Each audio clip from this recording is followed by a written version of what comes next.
Bharatiya Janata party सरकार की किसानों के प्रति बेरुखी कोई नई बात नहीं है। इस बार सरकार की बेरुखी का शिकार हो रहे हैं सरसों की खेती करने वाले किसान। अंबाला और कुरुक्षेत्र में किसानों की फसल तैयार हो गई है, लेकिन जब वो बेचने के लिए मार्केट में पहुंचे तो पता चला कि एमएसपी से 500 रुपए कम दाम उनको मिल रहा है और वो बेचने के लिए मजबूर हैं, क्योंकि सरकारी खरीद अभी तक शुरू नहीं हुई है। सरकार ये जानते हुए भी कि मौसम की वजह से इस बार फसल खराब भी हुई है और समय से पहले तैयार भी हो गई है, उसके बावजूद भी अभी खरीद कब से शुरू होगी इसका कोई अता पता नहीं है। पिछले साल की तुलना में खरीद केंद्र भी इस बार कम कर दिए हैं। आप सोचिए कि पूरे अंबाला में सिर्फ एक खरीद केंद्र रखा गया है और पूरे कुरुक्षेत्र के अंदर सिर्फ 2 खरीद केंद्र रखे गए हैं।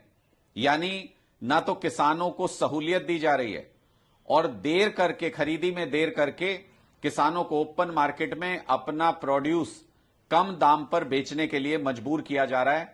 एमएसपी से 500 रुपए कम तक में किसान अपनी सरसों की फसल बेचने के लिए मजबूर है। भारतीय जनता पार्टी एक तरफ किसानों के ऊपर अत्याचार कर रही है बॉर्डर के ऊपर।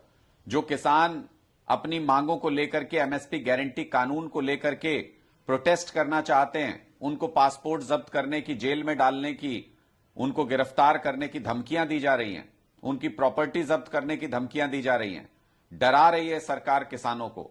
और दूसरी तरफ एमएसपी दिलाने में भी पूरी तरह से नाकाम है सरकार। इसलिए हमारी मांग है हरियाणा सरकार से, खट्टर सरकार तुरंत सरसों की खरीद शुरू करे और खरीदी केंद्र की संख्या भी बढ़ाई जाए ताकि किसानों को सहूलियत हो सके। पहले से ही मौसम की मार झेल रहे किसान अब सरकार की इस मार को नहीं झेल पाएंगे और बुरी तरह से किसान टूट जाएगा अगर उनको अपनी फसल पे एमएसपी नहीं मिलता है तो। इसीलिए तो एमएसपी गारंटी कानून मांग रहे हैं खट्टर साहब किसान। इसीलिए तो मोदी जी से एमएसपी गारंटी कानून मांग रहे हैं, क्योंकि सरकार की नीयत ठीक नहीं है किसानों के प्रति। सरकार उनकी फसल को खरीदने में कोई दिलचस्पी नहीं दिखाती है, उनको सुविधा नहीं दी जाती है, खरीदी केंद्र नहीं उपलब्ध कराए जाते हैं, समय पर खरीद नहीं शुरू होती है। इसकी वजह से किसान को तमाम मुश्किलें झेलनी पड़ती हैं और सारी फसल एमएसपी पर खरीदी जा सके, इसकी व्यवस्था भी खट्टर सरकार को करनी चाहिए ताकि किसानों को बाजार में कम दाम मिलने की वजह से मुसीबतों का सामना नहीं करना पड़े।